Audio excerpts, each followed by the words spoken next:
friends, this is Monica Verma. Welcome to Education Hub. Today we are going to discuss Indian Education Commission, that is Kothari Commission 1964. So let's have a look on it. Indian Education Commission 1964-66 popularly known as Kothari commission, जो national education commission है उसे क्या है Kothari commission के नाम से ही जाना जाता है। दौलत सिंह कोठारी जो थे इस एजुकेशन कमीशन के चेयरमैन थे। Daulat Singh Kothari was an educationist. He was appointed as the chairman of the University Grants Commission in 1961, where he worked till 1973. Daulat Singh Kothari जो थे एक शिक्षाविद थे। उनको इस यूनिवर्सिटी ग्रांट्स कमीशन का 1961 में चेयरमैन बनाया गया, जहां पर उन्होंने 1973 तक काम किया। He was the chairman of the National Education Commission, popularly known as Kothari commission, और उन्हें इस कमीशन का भी जो Daulat Singh Indian education commission है इसका भी चेयरमैन बनाया गया उन्हें, which was the first ad hoc commission setup in India, जो कि एक पहला एडहॉक कमीशन था इंडिया के अंदर इंडियन एजुकेशन पॉलिसी को मॉडलाइजेशन करने के लिए और उसको स्टैंडर्डाइजेशन करने के लिए। इन view of the circumstances of 1964, जो 1964 के जो परिस्थितियाँ थी उस टाइम की जो सिचुएशन थी, the need to reform the education system was felt, जो हमारी एजुकेशन सिस्टम था उसको रिफॉर्म करने की ज़रूरत जो थी महसूस की गई, and recommended by the Kothari commission for this reforms, और इनके लिए जो है एक कमीशन बनाया गया जिसे हम क्या कहते हैं, कोठारी कमीशन कहते हैं। The main object of the appointment of this commission was to give rise to a national education system by evaluating the various stage of education. जो इस एजुकेशन कमीशन का मेन ऑब्जेक्टिव था, जो मुख्य उद्देश्य था, वो क्या था कि पूरी नेशनल एजुकेशन सिस्टम, जो हमारा राष्ट्रीय शिक्षा प्रणाली है जो हमारी, उसका मूल्यांकन करना, उसकी हर एक स्टेज का अलग अलग स्टेज का मूल्यांकन करना और उसे डेवलपमेंट करना।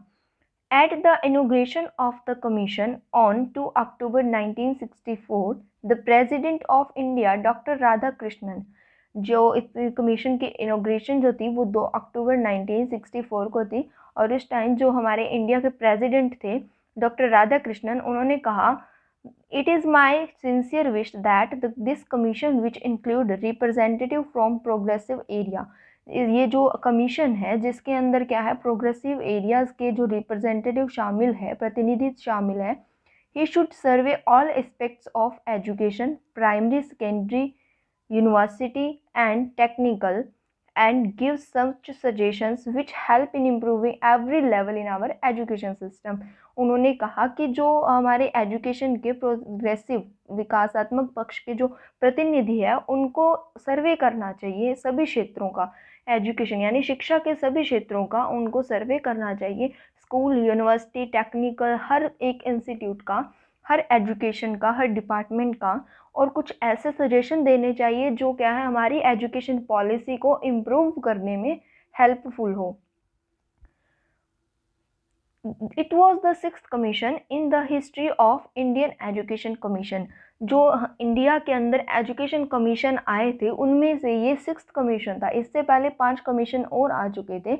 Earlier 5 commission are there. Hunter commission 1882 में जो आया, इंडियन यूनिवर्सिटी कमीशन ये 1902 में आया था, और कलकत्ता यूनिवर्सिटी कमीशन 1917 में आया, यूनिवर्सिटी एजुकेशन कमीशन ये 1948-49 में आया। नेक्स्ट था सेकेंडरी एजुकेशन कमीशन। नेक्स्ट पढ़ते हैं, the distinguished feature of the Kothari commission was not the survey of any one subject of education. जो ये हमारा ये कोठारी कमीशन था, इसका जो मेन उद्देश्य था या इसकी जो विशेषता थी वो किसी एजुकेशन के किसी एक पक्ष की या एक विषय पे सर्वे करना नहीं था, but the study of the entire education system, जो पूरा एजुकेशन सिस्टम यानी शिक्षा प्रणाली जो पूरी है उसके पूरी की स्टडी करना, उस पूरी शिक्षा प्रणाली का अध्ययन करना था।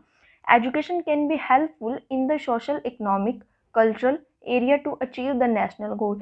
जो हमारी एजुकेशन है, हमारी शिक्षा है, वो हमारी क्या है सामाजिक और आर्थिक और सांस्कृतिक जो क्षेत्र है उनमें क्या है नेशनल यानी राष्ट्रीय जो गोल होता है हमारा नेशनल गोल है उसको अचीव करने में हेल्पफुल होता है। The commission setup 7 working group and 12 task forces.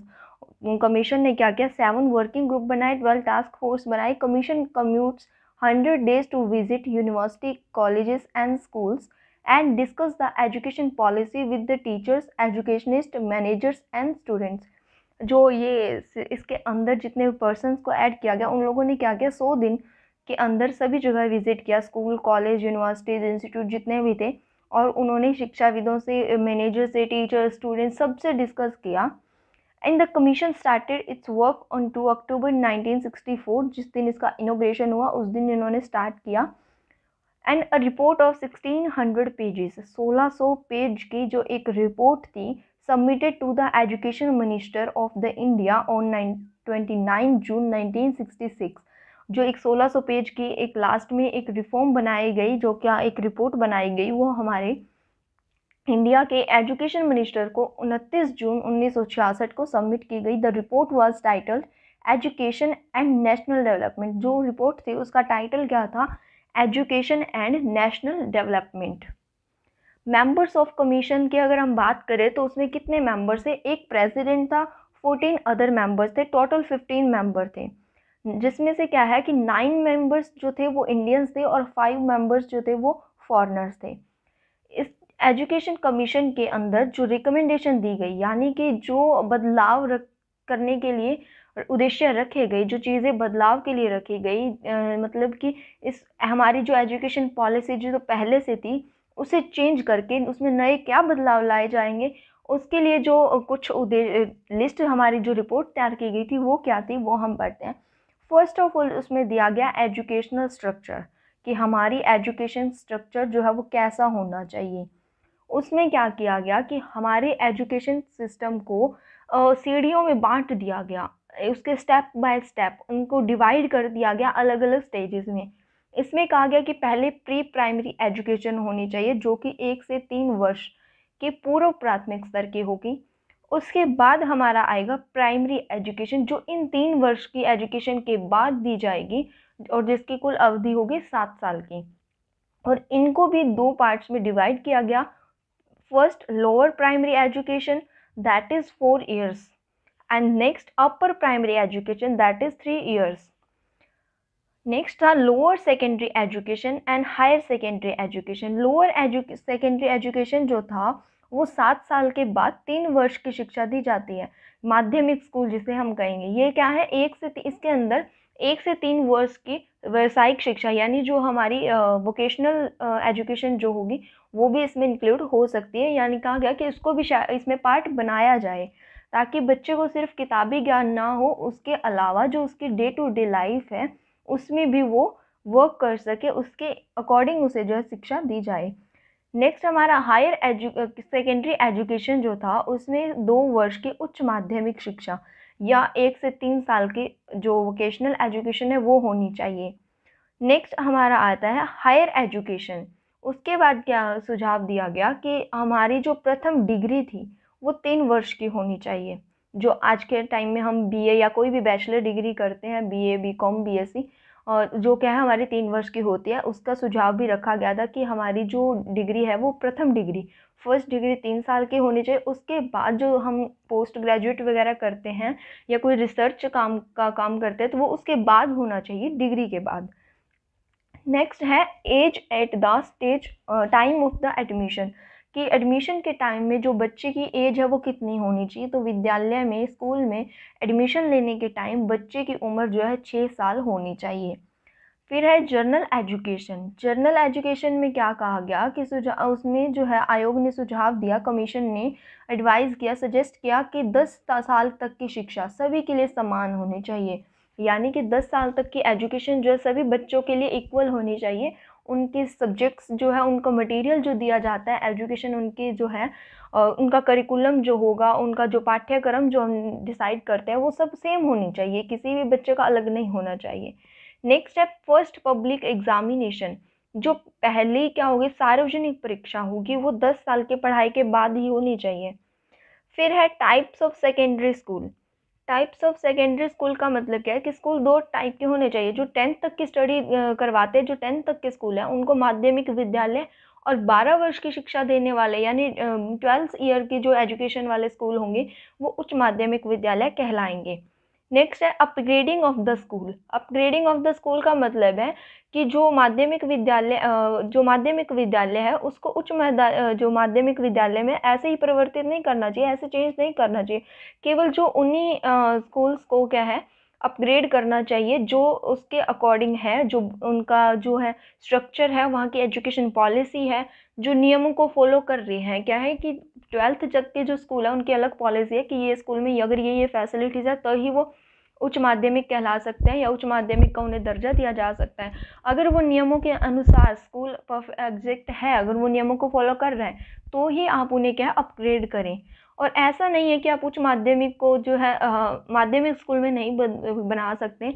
यदि कोई भी उच्च माध्यमिक विद्यालय सरकारी नियमों का पालन नहीं करती हैं तो उन्हें क्या है दोबारा माध्यमिक विद्यालयों में परिवर्तित कर देना चाहिए, यानी चेंज कर देना चाहिए। नेक्स्ट है सिलेक्शन ऑफ सब्जेक्ट।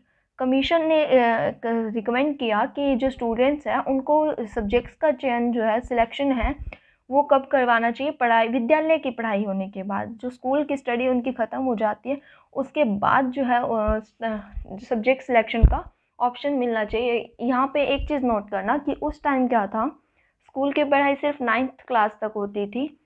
उसके बाद जो हमारा कॉलेज कह सकते हैं हम जो स्टार्ट हो जाता था, मतलब कि अब हम 10th के बाद आर्ट्स या मेडिकल, नॉन मेडिकल, कॉमर्स का सिलेक्ट करते हैं। लेकिन उस टाइम क्या था, ये चीज़ 9th क्लास के बाद सिलेक्ट हो जाती थी। नेक्स्ट है pre university course. Pre university course क्या था कि जो हमारा कमीशन था उसने सजेस्ट किया कि जो प्री यूनिवर्सिटी कोर्स है वो 1975-76 तक यूनिवर्सिटी से अलग कर देना चाहिए, और जो हमारी माध्यमिक शिक्षा है, सेकेंड जो ये एजुकेशन है हमारी, उससे क्या है रिलेट कर देना चाहिए। और 1985 से 86 तक प्री यूनिवर्सिटी कोर्स का जो टाइम पीरियड है वो 2 साल का कर देना चाहिए। उसके बाद है जो इस तरह से हमारे ये कंप्लीट हुआ। स्टेजेस है ये जो हमारी एजुकेशन स्ट्रक्चर है हम जो कहेंगे वो है ये। और नेक्स्ट है the commission recommend reorganisation of the overall education pattern including pre primary education 1 to 3 years, lower primary education 4 years, upper primary education 3 years, lower secondary education 3 years, higher secondary education 2 years and first degree was 3 years। इस तरह से आप एक छोटे से note में भी लिख सकते हैं और इनको पॉइंट बनाकर भी लिख सकते हैं, एज यू विश, जैसे आपको कंफर्टेबल लगे आप उस तरह से इसको मेंशन कर सकते हैं। Next is school curriculum. School curriculum of lower primary education that is 1st to 4th class, curriculum of upper primary education that is 5th to 7th class, curriculum of lower secondary education that is 8th to 10th class, curriculum of higher secondary education, यानी कि जो curriculum है पाठ्यक्रम है हमारा 1st to 4th class यानी primary education जो है, लोअर प्राइमरी एजुकेशन, अपर प्राइमरी एजुकेशन, लोअर सेकेंडरी और हायर सेकेंडरी एजुकेशन जो है उनका करिकुलम उनके लेवल के अकॉर्डिंग अलग अलग बनाया जाना चाहिए। नेक्स्ट है 3 लैंग्वेज फार्मूला। 3 लैंग्वेज फार्मूला यानी त्रिभाषाई जो फार्मूला सूत्र है वो फॉलो किया जाए। 3 लैंग्वेजेस यहाँ थी। फर्स्ट हमारी होगी मदर टंग या क्षेत्रीय भाषा जो है जो हमारी मातृभाषा है। सेकेंड होगी हमारी राष्ट्रीय भाषा हिंदी, और थर्ड हमारी होगी इंटरनेशनल लैंग्वेज इंग्लिश। जिसका राष्ट्रीय भाषा है हमारी हिंदी तो उसको भी महत्व दिया जाना आवश्यक है। और थर्ड हमारी जो इंग्लिश इंटरनेशनल लैंग्वेज है, एक इंटरनेशनल लेवल पर स्टूडेंट को इंग्लिश का भी नॉलेज होना बहुत इंपॉर्टेंट है, इसलिए इंग्लिश को भी इंपॉर्टेंस दी जानी चाहिए। नेक्स्ट है emphasis on science education. Science education पर भी जोर दिया जाना चाहिए, बल दिया जाना चाहिए, क्योंकि साइंस एजुकेशन जो है वो भी हमारी एक शिक्षा का अभिन्न अंग है। Science education is also an integral part of our education. Next is text books. Text books यानी हमारी पाठ्य पुस्तक जो है उनमें क्या उनसे रिलेटेड क्या रिकमेंड किया कोठारी कमीशन ने। First is programme at national level. जो टेक्स्ट बुक्स है हमारी नेशनल लेवल पे जो है वो होनी चाहिए, जो NCERT बेस्ड होगी। State level programme at state level के अंडर जो बुक्स होगी, यानी हमारी बुक्स कुछ बुक्स जो हैं स्टेट लेवल पे भी होनी चाहिए, यानी किसी भी स्टेट की बोर्ड, जैसे हरियाणा बोर्ड की बुक्स है, राजस्थान बोर्ड है, यूपी बोर्ड है। Next, no profit and no loss. कोई भी बुक्स है, टेक्स्ट बुक्स हैं, उनके पीछे लिखने का उनको जो मोटिव है वो प्रॉफिट या लॉस का नहीं होना चाहिए, वो बच्चे की डेवलपमेंट के लिए होना चाहिए कि उसमें अच्छा से अच्छा कंटेंट दिया जाए जो उनके डेवलपमेंट में हेल्पफुल हो। Next is approval for writing of text books. जो टेक्स्ट बुक लिखने का अप्रूवल जो है मिल जाना चाहिए, मंजूरी उसे दे देनी चाहिए। नेक्स्ट है सेल काउंटर। सेल काउंटर हमें जगह जगह पे सेल काउंटर, विक्रय केंद्र जो खोले जाने चाहिए ताकि बच्चों को इजीली बुक्स प्रोवाइड हो सके। नेक्स्ट है multiple choice in books. Books के मल्टीपल चॉइस होने चाहिए। फॉर एग्जांपल, हम अगर पढ़ना चाहते हैं एशियंट इंडिया या मेडिवल इंडिया या मॉडर्न इंडिया पढ़ना चाहते हैं, तो हमारे पास अलग अलग राइटर्स के आज ऑप्शन प्रोवाइड हैं कि हम किस राइटर के पढ़ना चाहते हैं।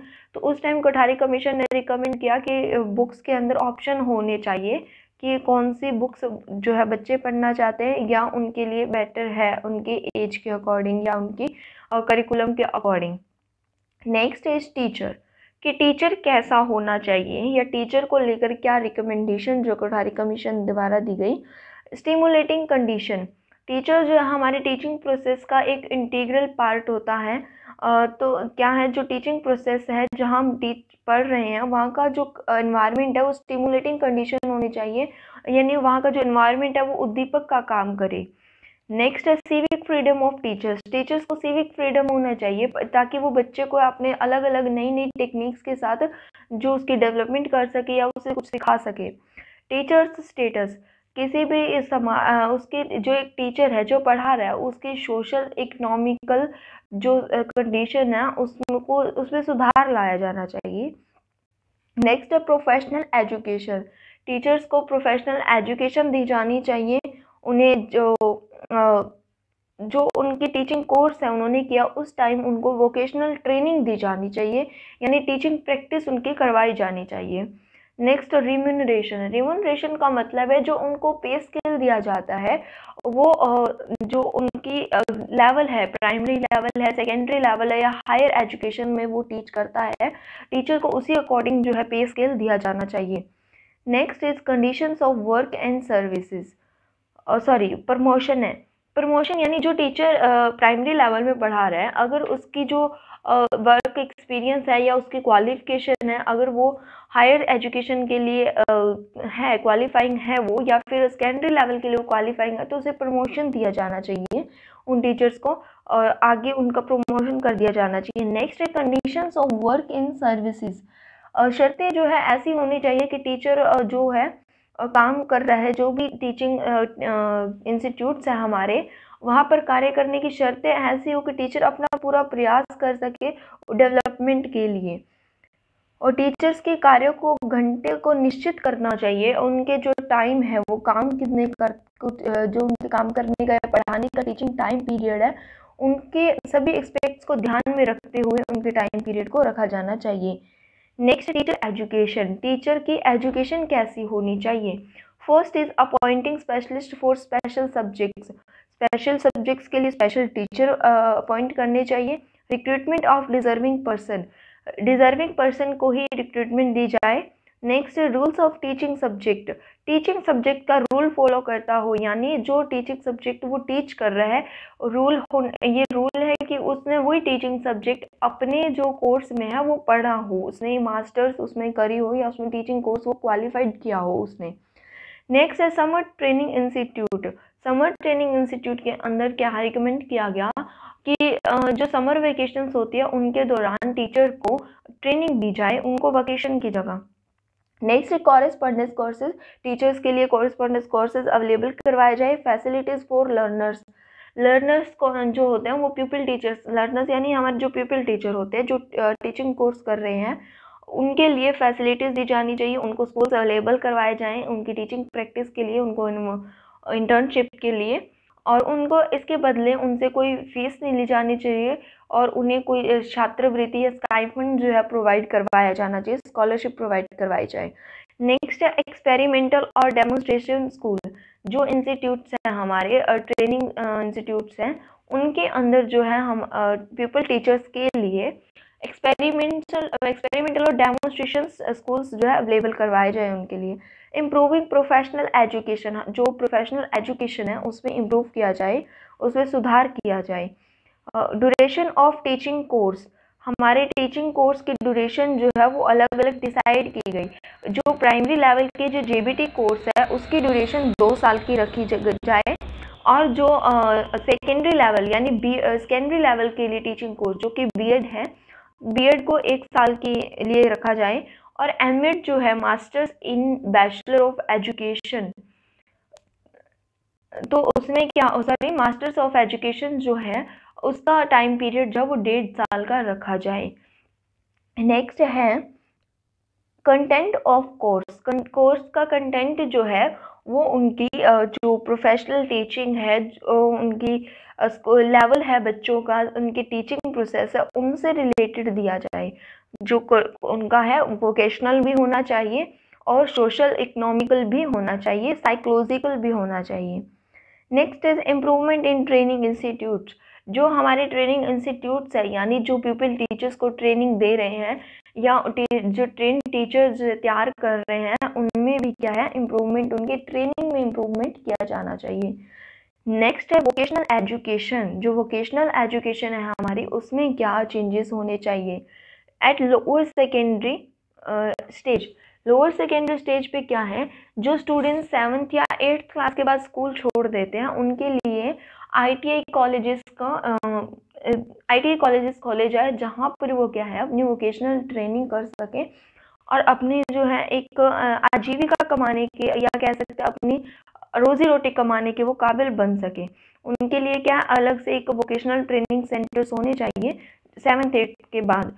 और हायर सेकेंडरी स्टेज यानी 10th के बाद भी बच्चों के लिए अलग कोर्सेज होने चाहिए। जो 10th के बाद पढ़ाई छोड़ देते हैं तो उनके लिए एक वोकेशनल कोर्स अवेलेबल करवाया जाए। नेक्स्ट है constituting sub committee. Constituting sub committee यानी रिकमेंड किया कोठारी कमीशन ने कि स्टेट गवर्नमेंट जो है उसके स्टेट गवर्नमेंट एक एजुकेशन डिपार्टमेंट के अंडर एक कॉन्स्टिट्यूटिंग सब कमेटी की स्थापना करें, जो इस बात की जांच करेगा कि किस तरह की वोकेशनल ट्रेनिंग जो है उन बच्चों को दी जाए। नेक्स्ट है एडिक्वेट फाइनेंशियल असिस्टेंट। इसमें क्या रिकमेंड किया कोठारी कमीशन ने कि जो सेंट्रल गवर्नमेंट है उसके द्वारा स्टेट गवर्नमेंट को फाइनेंशियल असिस्टेंस दी जाए। नेक्स्ट है इंक्रीजिंग द फैसिलिटीज़। जो हमारे वोकेशनल इंस्टीट्यूट्स जो हैं या टेक्नोलॉजिकल इंस्टीट्यूट है उनमें जो है इंक्रीजमेंट किया जाना चाहिए, उनमें उनको ज़्यादा से ज़्यादा स्कूल जो है खोले जाने चाहिए, उन संस्थाओं में वृद्धि की जानी चाहिए। Next state institute of education. उसके हमारा कोठारी कमीशन था उसने रिकमेंड किया कि टीचर्स की एजुकेशन में इम्प्रूवमेंट के लिए स्टेट एजुकेशन एसोसिएशन में अकादमिक विभाग की स्थापना की जाए, यानी स्टेट इंस्टीट्यूशन ऑफ एजुकेशन की स्थापना की जाए। नेक्स्ट है मेथड्स ऑफ टीचिंग। जो methods of teaching Kothari commission ने रिकमेंड किए, first is elasticity and dynamism. जो हमारी टीचिंग प्रोसेस है वो एक कंटिन्यूस प्रोसेस है और कॉम्प्रिहेंसिव है। उसके लिए उसमें जो है इलास्टिसिटी होनी चाहिए, डायनामिज्म होना चाहिए, यानी कि हम कह सकते हैं गतिशील होना चाहिए, कंटिन्यू चलता रहना चाहिए। डायनामिज्म का मतलब कि अलग अलग वेरियस टाइप से होना चाहिए, यानी कि एक तो लचीलापन होना चाहिए और गतिशीलता, यानी चलता रहे कंटिन्यू लेकिन थोड़ा लचीलापन हो, उसमें कठोरता ना हो, कोई जटिलता ना हो। नेक्स्ट है new techniques in teaching. Teaching के लिए न्यू टेक्निक्स का यूज़ होना चाहिए। लिस्ट ऑफ टीचिंग एड्स की लिस्ट बनाई जानी चाहिए कि आप किस लेवल के बच्चे को किस तरह की एजुकेशन के लिए क्या टीचिंग एड जो है यूज़ कर सकते हैं। नेक्स्ट है programme for immediate development of teacher, कि ऐसे प्रोग्राम किए जाने चाहिए जो टीचर की इमीडिएटली जो रिस्पॉन्स होता है उसको डेवलप कर सके। यानी कि फॉर एग्जांपल ये नहीं कि टीचर को जो टीचिंग एड हम यूज़ करते हैं एक जगह पे वही यूज़ किया जाए। टीचर को एक ऐसी ट्रेनिंग दी जानी चाहिए जिससे कि वो कम से कम खर्चे में और अच्छे से अच्छी टीचिंग एड यूज़ करके बच्चे की डेवलपमेंट कर सकें। Next class size. Kothari commission ने रिकमेंड किया क्लास का साइज क्या होना चाहिए। प्राइमरी लेवल पे जो है एक क्लास में 50 स्टूडेंट्स होने चाहिए लोअर प्राइमरी लेवल पे। अपर प्राइमरी लेवल और लोअर सेकेंडरी लेवल पर 45 स्टूडेंट्स हो सकते हैं। एंड हायर या अपर सेकेंडरी कह सकते हैं या हायर सेकेंडरी लेवल पर हम कह सकते हैं 40 स्टूडेंट्स से क्लास में अधिक नहीं होने चाहिए। क्या हुआ कि लोअर प्राइमरी लेवल पर 50 students and upper primary level और लोअर सेकेंडरी लेवल पे 45 students and higher secondary level पर 40 स्टूडेंट्स, इससे ज़्यादा नहीं होने चाहिए। नेक्स्ट है work experience and social service. Work experience at lower primary stage, work यानी प्राइमरी स्टेज पे बच्चों को क्या हम वर्क एक्सपीरियंस दे सकते हैं। फॉर एग्जांपल जो पेपर वर्क होता है, पेपर्स को काटना, मोड़ना, उनसे कुछ बना पाना, इस तरह का काम उनसे करवाया जाना चाहिए। उनसे सोशल सर्विस यानी दूसरों की हेल्प करना, या जैसे सोशल सर्विस जो भी हम सामाजिक कार्यों की उसे नॉलेज दे सकते हैं उसके लेवल के अकॉर्डिंग वो उसे देनी चाहिए। Next work experience at upper primary stage. Upper primary stage पे क्या होगा, जैसे बच्चों को हमने प्राइमरी लेवल पे सिखाया जैसे कागज को काटना या गत्ते को मोड़ना, उसके रैपर से कुछ बनाना। नेक्स्ट हम सिखा उसे जो है अपर प्राइमरी लेवल पे उसे हम जो ड्राइंग हो गया, पेंटिंग वगैरह सिखा सकते हैं। Work experience at lower secondary stage. Lower secondary stage पे बच्चे को अगले 10 साल तक के लिए जो जिस ग्रुप के साथ उस काम करने वाला है उसके लिए वर्कशॉप उससे करवाए जाएं। और work experience at upper secondary stage, secondary stage पर भी जो पीछे हम करते आए हैं जो वर्कशॉप, जो drawing, hand writing, art and crafting वगैरह, उन चीज़ों को कंटिन्यू रखना चाहिए और वर्कशॉप को एक इंटीग्रल पार्ट बना देना चाहिए।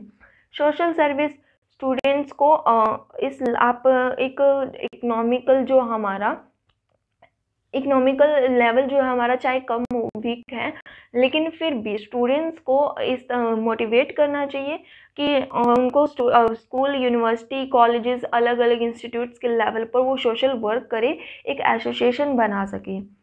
नेक्स्ट है evaluation, new concept of evaluation.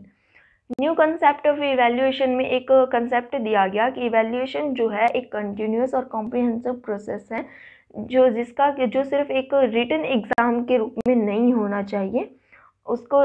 Next है इंटरनल असेसमेंट। इंटरनल असेसमेंट यानी जो बच्चा उसका आंतरिक आंकलन, जो इंटरनली उसका आंकलन हम करते हैं उसके द्वारा जो उस स्टूडेंट के सभी ऑल एस्पेक्ट्स को ध्यान में रखकर जो है मार्क्स दिए जाएं। एक्सपेरिमेंटल स्कूल्स का यूज़ किया जाए, स्कूल में एक्सपेरिमेंट्स करवाए जाएं बच्चों से। और एक्सपेरिमेंटल एक स्कूल ऐसा भी मतलब एक अलग ही फॉर्म, सिर्फ ये नहीं कि आप लैब में कोई एक्सपेरिमेंट करते हो वही एक्सपेरिमेंटल स्कूल नहीं होगा जहाँ आप करके सीख रहे हैं। एक्सपेरिमेंटल स्कूल का मतलब कोठारी कमीशन ने रिकमेंड किया कि बच्चा जो है जो सेकेंडरी लेवल पे जो बच्चा है उसे अपने एग्ज़ाम खुद लेने का अधिकार होना चाहिए और उन अधिकारों को बोर्ड एग्ज़ाम के इक्वल जो है माना जाना चाहिए, मान्यता उनको जो दी जानी चाहिए। नेक्स्ट है reform in a written exam. जो रिटन एग्ज़ाम है हमारे उसमें रिफॉर्म्स की जाए, उनमें थोड़े चेंजेस की जाए और लिखित परीक्षाओं में सुधार किया जाए। नेक्स्ट है evaluation eight primary level. Primary stage का जो इवैल्यूएशन है वो कैसा होना चाहिए। जो हमारा प्री प्राइमरी लेवल था, जो 1st से 4th क्लास का था, उस पर एक जो उसका जो इवैल्यूएशन सिस्टम है वो बहुत ही नॉर्मल सा होना चाहिए, नर्म होना चाहिए, सॉफ्ट होना चाहिए। और जो उच्च प्राथमिक स्तर यानी अपर प्राइमरी लेवल का जो होगा वो रिटन प्लस ओरल होना चाहिए। इवैल्यूएशन एट सेकेंडरी स्टेज पे क्या होगा, रिटन एग्जाम हो प्लस में प्रैक्टिकल एग्जाम्स को इंक्लूड किया जाए। नेक्स्ट है reforms in paper checking. Paper checking के अंदर जो कहा गया, रिकमेंड किया कोठारी कमीशन ने कि पेपर चेकिंग के लिए किसी भी टीचर को कोई भी अलग से पे ना किया जाए, कोई भी उनको पैसे जो है पेमेंट हम करते हैं वो न की जाए। उसकी जगह एक और भी सिस्टम दिया गया कि हर टीचर को 5 से अधिक जो आंसर शीटें चेक करने के लिए ना दी जाए। पर टीचर अगर 5 या 5 से कम भी करता है तो उनको इतनी ही दी जाए, सभी टीचर्स को पेपर चेक करने के लिए दिए जाए। नेक्स्ट है अडल्ट एजुकेशन। जो कोठारी कमीशन ने रिकमेंड किया कि जो एडल्ट एजुकेशन है वो एजुकेशन प्रोग्राम को तैयार करती है। एडल्ट एजुकेशन जो है हमारी एक एजुकेशन का इंटीग्रल पार्ट है। एजुकेशन के साथ साथ अडल्ट एजुकेशन भी, जो हम एक वोकेशनल एजुकेशन ले रहे हैं या सोशल एजुकेशन, उसके साथ साथ अडल्ट एजुकेशन भी ज़रूरी है। फर्स्ट, नेशनल कैंपेन चलाने चाहिए। सेंट्रल गवर्नमेंट है, स्टेट गवर्नमेंट है, या कोई भी ये नेशनल सर्विस एसोसिएशंस है, प्राइमरी स्कूल्स हैं, हाई स्कूल्स हैं, इन सबको मिलकर जो या कोई भी एजुकेटेड पर्सन है, एजुकेशनिस्ट है, सबको भाग लेकर एक नेशनल कैंपेन चलाने चाहिए जिसमें क्या है, एडल्ट एजुकेशन को इंक्लूड किया जाए। कॉम्प्रिहेंसिव प्लानिंग, किसी भी नेशनल कैंपेन को चलाने के लिए कॉम्प्रिहेंसिव प्लानिंग की जाए, यानी व्यापक तौर रूप से प्लानिंग की जाए कि उस प्रोग्राम को कैसे चलाना है और उसमें क्या क्या एक्टिविटीज़ रहेंगी हमारी, और उसका इवैल्यूएशन, कंक्लूजन, सब कुछ एक लिस्ट तैयार कर ली जाए। टाइम बाउंड प्रोग्राम यानी अडल्ट एजुकेशन का एक टाइम बाउंड होना चाहिए, और अगर अडल्ट एजुकेशन 10 से 15 साल भी लेट हो जाती है तो उसमें का कोई मतलब ही नहीं रह जाता, वो एक उद्देश्यहीन हो जाएगी, यानी ऑब्जेक्टिव लेस एजुकेशन हो जाएगी वो। इसके लिए एक टाइम पीरियड होना चाहिए कि उसी टाइम पे ये इस टाइम में दी जानी चाहिए।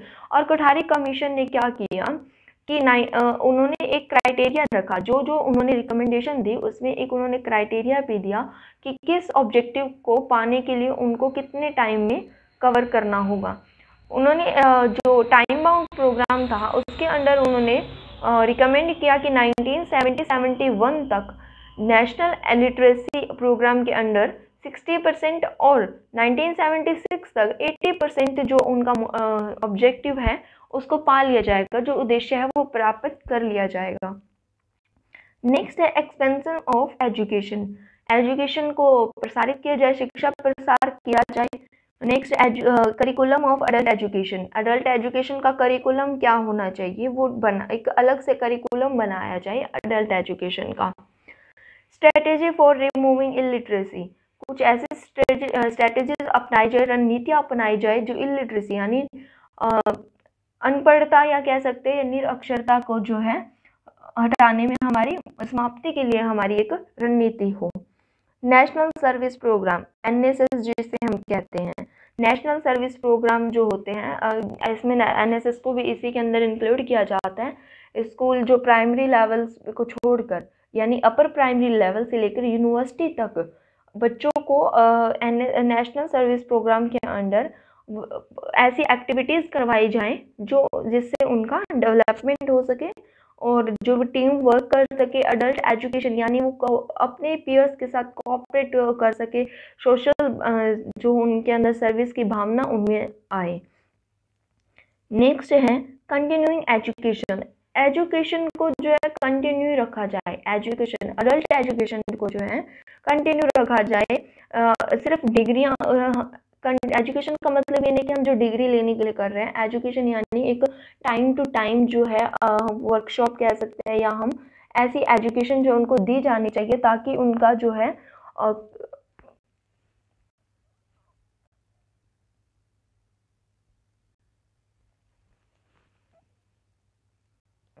Sorry it's problem there is, दोबारा स्टार्ट करते हैं। कंटिन्यूइंग एजुकेशन को जो है कंटिन्यू रखा जाना चाहिए, रुकनी नहीं चाहिए। और जो हमारा कोठारी कमीशन था उन्होंने रिकमेंड किया कि जो जितने भी टीचिंग एसोसिएशंस हैं, इंस्टीट्यूट्स हैं, उनको टाइम टू टाइम जो अडल्ट्स को है एजुकेशन दी जानी चाहिए, उनको एक ऐसे वर्कशॉप कह सकते हैं या सेमिनार्स हैं उनको अटेंड करवाने चाहिए। नेक्स्ट है मीन्स ऑफ मास कम्युनिकेशन जो है, यानी रेडियो, टेलीविज़न जो है, या नेट, इंटरनेट, मोबाइल हम जो यूज़ करते हैं, इन कम्युनिकेशंस का बहुत जो है हमारी अडल्ट एजुकेशन में योगदान रहता है। नेक्स्ट, लाइब्रेरी, जो स्कूल्स में लाइब्रेरी है उनको, जैसे गांव के अंदर गवर्नमेंट स्कूल्स होते हैं वहाँ लाइब्रेरी होती है, उनको क्या है सार्वजनिक लाइब्रेरी बना देना चाहिए ताकि जो पढ़े लिखे लोग हैं उनको जा सके वहाँ पे, जो बुक्स पढ़ना चाहते हैं। हर किसी के लिए घर में सारी बुक्स अवेलेबल हो पाना मुश्किल होता है, तो एक जो है लाइब्रेरी बनाई जानी चाहिए ताकि लोग जाके पढ़ सकें। Next special institutions, adult education के लिए स्पेशल इंस्टीट्यूट्स खोले जाएं। नेक्स्ट है वुमेन एजुकेशन। जो कोठारी कमीशन था उन्होंने वुमेन एजुकेशन से रिलेटेड जो जो रिकमेंडेशन दी वो women education at primary stage पे जो है वुमेन्स को एजुकेशन दी जाए, वो women education at secondary stage, women education at university stage, उनके लेवल के अकॉर्डिंग उनसे रिलेटेड उनको जो है नॉलेज दी जाए, उनको एजुकेशन दी जाए, उनको सेक्स से रिलेटेड उनके जो डिफरेंसेस हैं, उनकी जो इम्पोर्टेंस है सोसाइटी में उससे रिलेटेड उनको उनके राइट्स जो हैं उनसे रिलेटेड उनको एजुकेशन दी जाए। Next curriculum. करिकुलम हम हर पार्ट में इंक्लूड कर सकते हैं। जो हमारी वुमेन एजुकेशन होगी उसका भी अलग करिकुलम होना चाहिए, अडल्ट एजुकेशन का भी अलग से करिकुलम होना चाहिए। नेक्स्ट है लेडी टीचर। लेडी टीचर के जो कोठारी कमीशन है 1964 में जो है उसमें रिकमेंड किया गया कि लेडी टीचर्स की नियुक्ति की जाए ताकि इससे क्या है वुमेन इन एजुकेशन को प्रोत्साहन मिले। नेक्स्ट है education of schedule caste and tribe. Primary education, secondary education, higher education. Primary education के लिए उनके लिए प्राइमरी स्कूल्स खोले जाए जिन एरिया में जो है शेड्यूल कास्ट के और ट्राइब के लोग रहते हैं उन एरियाज में सेकेंडरी स्कूल्स भी खोले जाएं। उनकी हायर एजुकेशन के लिए उनके लिए कॉलेजेस में जो सीट है वो रखी जाएं और जो उनको फाइनेंशियली असिस्टेंस भी दी जाए। नेक्स्ट है टीचर। इनके जो एजुकेशन होती है ट्राइब जो स्पेशल ये कास्ट होती है, शेड्यूल कास्ट एंड ट्राइब के जो लोग होते हैं इनके लिए इनकी जो शिक्षा है, इनकी जो एजुकेशन है उसी से रिलेटेड इनके लिए सेपरेट क्वार्टर बनाया जाए और उसके अंदर जो है टीचर्स की नियुक्ति की जाए, रिक्रूटमेंट की जाए। नेक्स्ट है moral and spiritual education. Moral and spiritual education is also an integral part of our education. First is integral part of education, that is the moral and spiritual education is integral part of our education. Next है education of all religion, कि सभी धर्मों की शिक्षा जो है समान रूप से दी जानी चाहिए. Next is place in time table. Moral and spiritual education के लिए जो है टाइम टेबल के अंदर स्थान दिया जाना चाहिए. जो हम टाइम टेबल बनाते हैं उस टाइम टेबल के अंदर मॉरल एंड स्पिरिचुअल एजुकेशन को भी स्थान दिया जाना चाहिए. Education based on common values, जो हमारी कॉमन वैल्यूज़ हैं उनको भी क्या है उन पे बेस्ड भी एजुकेशन जो है बच्चों को दी जानी चाहिए. Next is higher education. Development and reform of university. Universities जितनी भी हैं उनको डेवलप किया जाए और रिफॉर्म किया जाए. उनमें जो चेंजेस करने हैं वो किया जाए, उससे रिलेटेड उन्होंने कुछ recommendation the. Next is selective admission system, कि जो एडमिशन सिस्टम है यूनिवर्सिटी में उसको जो है चुनाव प्रणाली अपनाई जाए, यानी जो हम एंट्रेंस एग्ज़ाम देते हैं उस जो सिस्टम को अपनाया जाए. नेक्स्ट है साइंस एजुकेशन. साइंस एजुकेशन के लिए अलग डिपार्टमेंट की नियुक्ति की जाए. Autonomy of higher education. Autonomy of higher education जो कोठारी कमीशन था उन्होंने रिकमेंड किया कि यूनिवर्सिटीज़ और कॉलेजेस को ऑटोनॉमी दी जाए जिससे वो अपना काम जो है सफलता से कर सके, सक्सेसफुली अपने जो डिसीजंस हैं वो ले सकें. नेक्स्ट है न्यू यूनिवर्सिटीज़. नई यूनिवर्सिटीज़ को बनाया जाए, नई यूनिवर्सिटीज़ की स्थापना की जाए. फाइनेंशियली एड, जो फाइनेंशियली उनको हेल्प की जाए. गवर्नमेंट सरकार जो है गवर्नमेंट है हमारी, स्टेट गवर्नमेंट है या सेंट्रल गवर्नमेंट है, उनके द्वारा जो यूनिवर्सिटीज़ है उनको फाइनेंशियली असिस्टेंट किया जाए. नेक्स्ट है स्टूडेंट्स वेलफेयर. जो एक एजुकेशन है उसमें स्टूडेंट्स के वेलफेयर से रिलेटेड भी कुछ रिकमेंडेशन ऐड की गई. फर्स्ट इज़ हेल्थ फैसिलिटीज़, कि स्टूडेंट्स की हेल्थ फैसिलिटीज़ के लिए कॉलेजेस यूनिवर्सिटीज़ में हम स्कूल्स में देखते हैं हर जगह एक फर्स्ट एड क्लास कह सकते हैं या फिर एक मेडिकल रूम की सुविधा दी जाती है. नेक्स्ट है गाइडेंस एंड काउंसलिंग सर्विस. बच्चों के लिए गाइडेंस एंड काउंसलिंग सर्विसेज भी अवेलेबल होनी चाहिए. हॉस्टल फैसिलिटीज़ अवेलेबल होनी चाहिए. स्टूडेंट्स यूनियन की स्थापना की जाए, यानी स्टूडेंट्स यूनियन का मतलब यानी कॉलेजेस में एक यूनियन काम करे जो स्टूडेंट्स के हित में काम करेगी. Next special planning. स्टूडेंट्स के वेलफेयर के लिए स्पेशल प्लानिंग की जाए. नेक्स्ट है expansion of school education. School education के प्रसार किया जाना चाहिए। इसके लिए हम क्या करेंगे, प्री प्राइमरी एजुकेशन होगा, प्राइमरी एजुकेशन और सेकेंडरी एजुकेशन जो होंगे इनके अलग अलग डिपार्टमेंट बनाए जाएं। यानी प्री प्राइमरी एजुकेशन है उनका स्टेट गवर्नमेंट के अंडर एक कमेटी होनी चाहिए प्री प्राइमरी की, और जिसके ब्रांचेस क्या हैं, सब ब्रांचेस जो है हर डिस्ट्रिक्ट में होनी चाहिए। इसी तरह प्राइमरी एजुकेशन और सेकेंडरी एजुकेशन का भी प्रसार करने के लिए अलग अलग एजुकेशन कमेटीज बनाई जाएं। नेक्स्ट है एडमिनिस्ट्रेशन एंड इंस्पेक्शन। एडमिनिस्ट्रेशन यानी जो प्रशासन है, और इंस्पेक्शन यानी जो उसका निरीक्षण हम करते हैं, उन दोनों के बारे में जो रिकमेंडेशन दी गई। फर्स्ट थी कि इंस्पेक्शन को एडमिनिस्ट्रेशन से अलग रखा जाए, यानी निरीक्षण को प्रशासन से अलग रखा जाए। Next type of inspection, inspections के अलग अलग टाइप्स, यानी कि कॉलेजेस के लिए इंस्पेक्शन टीम अलग होगी, स्कूल्स के इंस्पेक्शन टीम अलग होनी चाहिए। नेक्स्ट है national board of school education. School education के लिए एक नेशनल बोर्ड की स्थापना की जाए, यानी जो राष्ट्रीय स्कूल शिक्षा बोर्ड की स्थापना की जाए, जिसका काम क्या होगा, एजुकेशन मिनिस्टर को स्कूल्स के रिलेटेड जितने भी मुद्दे हैं, जितने भी इश्यूज हैं, उनसे रिलेटेड जो एडवाइस देगा, सजेशन देगा, उसके लिए क्या है, एक national board of school education की स्थापना की जाए। Thank you for watching my video and thanks